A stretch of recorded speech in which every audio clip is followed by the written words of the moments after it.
Welcome to this video. We all know that careers today are evolving at a very fast pace. Why?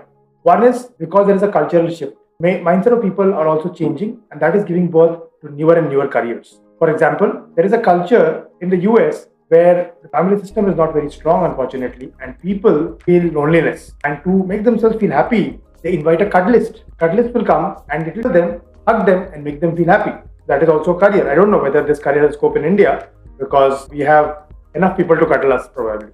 Jokes apart, there is another career called Medi-Clown. So Medi-Clowns basically help hospitals to make people who are going through chronic diseases, make them feel happy. So this is also an upcoming career because of technology, because of the cultural shift. And there are many such careers which could be coming out, like nail paint namer is there, where you are having different names for different nail paints, and the trends are also changing this time.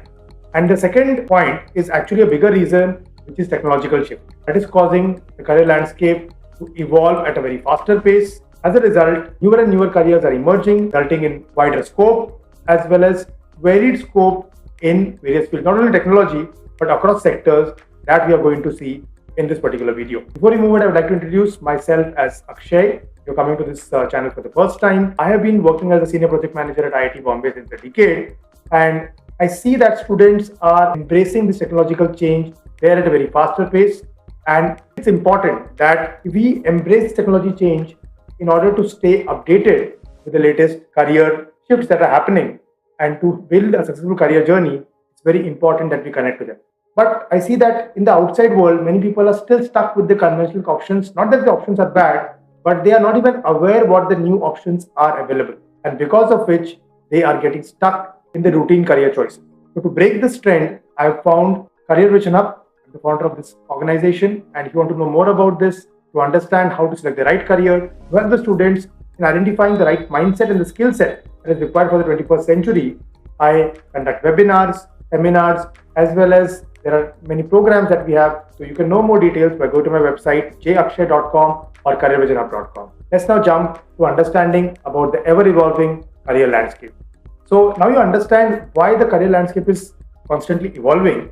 It's important to understand the intricate reasons of that happening and how do we embrace this evolving career landscape. Let's jump into this video. But first, let's understand the common careers that are currently existing. If you see my screen, we have, if you're someone who's having maths or an affinity for maths and you're studying maths till class 12, you could look at careers in actuarial science, economist, planning, programming, data analytics, financial engineering, statistician, and cryptology. So technically, even if you don't have maths till class 12, you can still pursue a career in actuarial science. Though, it would be like someone who's not studied maths in class 11, 12, it's very rare that you could be looking at a career in actuarial science because you really need to have a lot of love for numbers and you need to have a higher understanding of the higher concepts and skill in maths to actually ace this career because it requires a lot of statistical and calculations and mathematics, analysis, etc. in order to become an actuary, which helps in risk assessment and helping the companies to be profitable and taking in account the risks that they undergo. And the second option, we have PCM, Physics, Chemistry, Mathematics, and it is thought that if someone takes PCM, then should be doing engineering only. However, that's just one of the career options as we see on the list. There could be a host of career options like architecture, material sciences, merchant navy, even the armed forces, especially the Indian Air Force and the Indian Navy, open doors for PCM students only. And astrophysics, if you see how to become an astronaut, then PCM could also be the route. Even if someone wants to become the pilot, this is the route.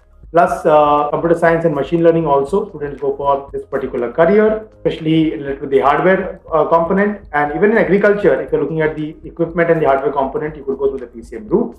Then we have nanotechnology, even nanosciences, and all these careers are part of the PCM. When it comes to PCB, we think about it as mostly about MBBS being a doctor or being a dentist, but it is far more than that. You can even get into the field of veterinary sciences, psychiatry, physiotherapy, and there are many allied medical courses like audiology, Unani doctor, we have radiology, pathology. Plus, if you want to become an Ayurveda doctor or homeopathy, then you could also look at this career.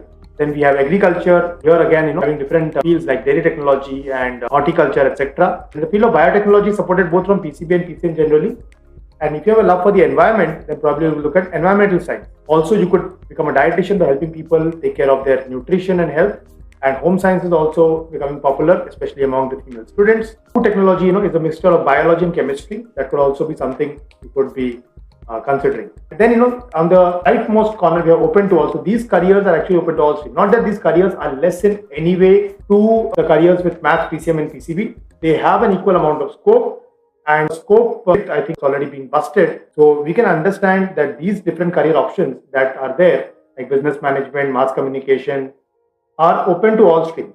So you can go there from many streams. However, very important that suppose you want to become a chartered accountant, then it's very much recommended that you study accountancy 11th and 12th, and that would make it more meaningful. Even civil services is open for all streams. Public policy is there. Cephalologist is someone who studies elections. We just had the election some time back. So this cephalology also a career. Sociology is also useful in social trends. Archaeology, someone who studied history and wants to in the field of archaeology could be a great idea. Also, and law again is open for law, business. These are open for all streams. This I hope gives you a good overview of all the different career options. Now, if everybody wants to know what is the future going to be like. So the future is evolving, as I said, not only in the field of technology, but across domains. Like if you see health sciences, then we have robotic surgeries, automated pharmacies, smart medicines, health monitoring, prosthetic and 3D organs, like robots are performing surgeries. So this field domain of health science is also evolving. Then we have design, material and construction. So today is the era of designs, generative AI, wherein you can generate PPTs, posters, other creatives from AI, and they can be automated also. It's not only that you get textual content as we do in the free ChatGPT version, but there are various generative AI tools that can also be used to generate these creatives that you may need. This is also helping in ways in 3D printing, construction, and these AI-based designs are changing the trend of the design industry. And this designing is actually required in so many different places. We already know it could be in interior, fashion. So all these different places, not only the softwares are there, but the AI is making it actually faster because it can learn from the previous designs and make it better. Then we come to the field of commerce. So commerce and technology was actually thought to be disconnected a few years back, especially in our times. Like I remember that when we were in college, we used to go to the bank with a passbook to withdraw the money.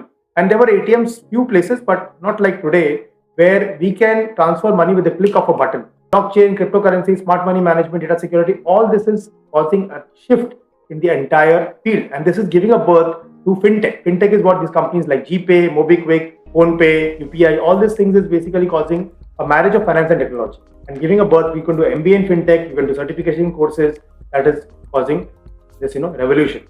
And then transportation also, we have automated cars. Earlier there were 80% cars were self-driven, 20% were automated. But now the reverse is happening, especially in the developed countries. So this is how future is evolving. And remember, there was a time when we used to program computer in their languages, like C, C++, Java, Python. We still do that, definitely. But today computers can also understand our language, like it could be Hindi, English, Punjabi, Tamil, whatever language we speak. So you understand what I'm talking about? Yes, I'm talking about these devices like Amazon Echo, Siri, Alexa, where we give them a command, switch off the fan, put off the AC, and they understand and apply in our native language. So that is actually called computational linguistics, which has been possible from these AI branch called NLP, natural language processing. So practically what we need to understand here is that the career landscape is changing faster than we can imagine. And the question that may come, that will scoring high grades be enough? Because gradually, where in India, there was much focusing on the merit of marks that you get in class 10th and 12th, etc. Now focus is shifting towards entrance examinations. Like we have the CUET UG that is coming up here. Most of the colleges are going to take your admissions after class 12 from the CUET UG, and other entrance examinations are also there, like JEE, etc. that have been there. But the merit-based admissions are gradually reducing. And also it is moving towards, shift is also focusing towards careers like liberal arts, where not only marks, but an overall application packet consisting of your extracurricular activities, your co-curricular activities, your statement of purpose, your letter of recommendations, all these things are going to be considered in order for you to seek admission into any particular course. And the same is also going to hold true for jobs, where it's not only about the skills, but it's also going to be about the knowledge, the attitude, the values that you bring to the table. The point is that the career landscape is changing faster, and that is actually resulting in emerging trends in every career. So it's very important that we stay in a system of continuous learning. And when we stay in the system of continuous learning, it will actually help us to take add-on complementary courses and abreast ourselves so that we can actually move forward in this journey. So when I talk about take add-on complementary courses, I don't mean, just take some additional subjects in your course. I'm talking about building actually skills that are required in the 21st century. I'm going to talk about more of that in the next video, but just wanted to mention to you that it's not enough just that we study the course curriculum anymore. We need to actually evolve ourselves, develop the right mindset and the skill set to thrive in a competitive environment. And this question also sometimes comes up: is automation going to eat up our jobs? That is the fear many students have, many parents have about the future of work involving robots and automation. There is a growing fear of job losses, and the future feel that may replace. So the idea basically is that understand your concern about this, and it is true to some extent as we are seeing many job losses that are coming up. But this will primarily be on those careers which are repetitive in nature, maybe like accounting, telecalling, some extent coding also. However, if you can develop something which is unique to you, humans, the future of tomorrow does not replace humans, but actually demands people to have the right technological acumen. That is what I understand. So to keep pace with the changing world, individuals we need to focus on uniquely human skills identified in researches like originality, fluency of ideas, and active listening. They are some of the skills, and that's what I wanted to actually mention. Like for example, if you feel that ChatGPT has come now, so my job as a content writer is going to be obsolete and going to be disconnected. That's far from true, because if you understand how to use ChatGPT to your advantage, you can actually do better as a content writer. Because the research work that is required to do, ChatGPT already has that in place. And the most important thing is you need to learn how to give the right input to ChatGPT so that it gives you the output that you desire for your assignment. And also it's equally important to review the work that is coming out of ChatGPT. जो work आपको मिल रहा है ChatGPT से, उसको आपको properly review करना है, and then only you can use it. So this ChatGPT can actually help you to do work as a content writer better. So it's like not that machines can do it on their own. It's about giving them the right inputs. So if you learn the technology, if we abreast ourselves with how upskill ourselves and how to use AI, how to use the technology properly, then this can help us to take the next step in our career and not become obsolete because we're not considering technology as a part of our life. So it's very important that we embrace technology and connect with it to do our job role better. That is the whole idea of how I look at AI. And that's what also I deduced from interacting with several professors at IIT Bombay who are into hardcore research in machine learning and artificial intelligence, who feel that these machines are actually meant to assist humans and not replace humans. That is not the intention with these machines have been built up. They are meant to assist us make work faster. The repetitive jobs can be done by them, but there are certain things that cannot be done by machines. Like, for example, I mentioned to you about unique human skills like originality, fluency of ideas, active listening, coordination. The need of the hour basically is that the Pearson study also forecasts that we need to develop this uniquely human skills, and this can actually always differentiate us from AI. For example, if I talk about of the art, developing uniquely human skills like originality. So originality, fluency of ideas is something unique to us. So innovation, when it is required, we can help in that particular part. Then when you talk about active listening, like I'm a career counselor, so many times students, they share their grievances, their challenges with me. So imagine if instead of me there is a robot listening to them, will they be able to connect to the robot? The human to human connection is required. Therapist, counselor, all these careers, they have this uniquely human skill of empathy or active listening. And then also coordination. So coordination basically required in careers, say for example, event management. So maybe a bot can be trained to help in certain way, but then it cannot do jugards like we intend to. I hope you all know what I'm talking about, right? And also it's very important to commit to continuous learning to upgrade ourselves.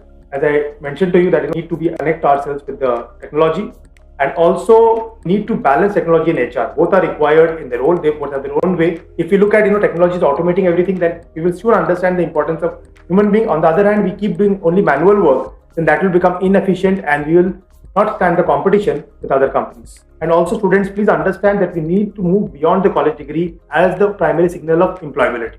As these systems offer more flexible and adaptive pathways for learners, the employers will also start looking at holistic skills, as I already mentioned. So the future ready skills require that the education system designed 20 to 3 years ago will need to be redesigned, and that is probably what is the goal of NEP with the current government.